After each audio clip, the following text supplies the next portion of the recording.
कि 20 नौजवान तो अपनी जान से भी हाथ धो बैठे, पुलिस की वर्दी नहीं पहनी, कफन पहन के उनको घर लौटना पड़ा। जैसा कि आप लोगों को पता है कि उत्पात सिपाही के लिए दौड़ में लगभग 19 युवाओं की जान चली गई। अब बीजेपी ने वादा किया है कि अगर उनकी सरकार बनती है तो उत्पात सिपाही की बहाली में जो भी लापरवाही हुई है उसकी जांच की जाएगी और कठोर से कठोर कार्रवाई होगी। 2 महीने पहले झारखंड सरकार ने उत्पात सिपाही बहाली की दौड़ करवाई और दौड़ में इतनी लापरवाही बरती गई कि 19 युवाओं की जान चली गई। इसमें सिर्फ और सिर्फ झारखंड सरकार की लापरवाही थी।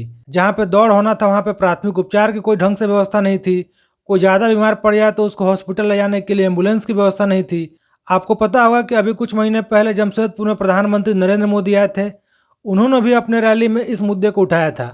उन्होंने भी बोला था कि बीजेपी सरकार बनते ही इस मामले में जांच की जाएगी और कठोर से कठोर कार्रवाई की जाएगी। जमशेदपुर के बाद नरेंद्र मोदी फिर हजारीबाग में आए।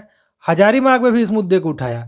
हजारीबाग में प्रधानमंत्री ने भी बोला था कि पेपर लीक, नियुक्ति घोटाला और एक्साइज कांस्टेबल के लिए हुए दौड़ में लापरवाही की जांच होगी।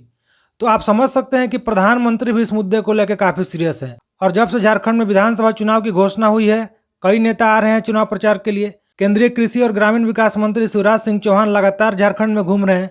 वो हर रैली में बोल रहे हैं कि इस दौड़ की जांच होगी, युवाओं की जान कैसे चलेगी उसकी जांच होगी। 20-22 साल के युवा वहां नौकरी के लिए वर्दी के लिए गए थे, लेकिन वहां से कफन में घर लौटे हैं। शिवराज सिंह चौहान अपने हर भाषण में इस बात का जिक्र कर रहे हैं। 4 साल 10 महीना नौकरी नहीं, जब 2 महीना चुनाव में बच गए तो दौड़े नौकरी ले लो, आ जाओ राज्य में दौड़ो।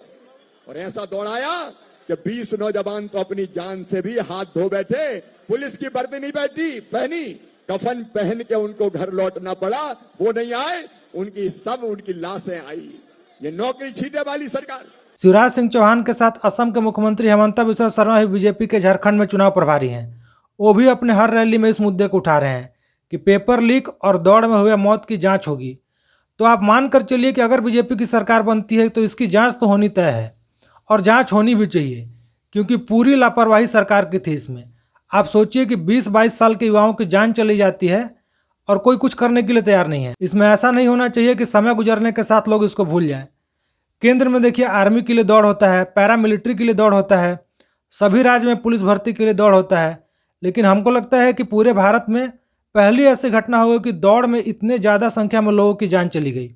तो इसकी जांच हर हाल में होनी चाहिए।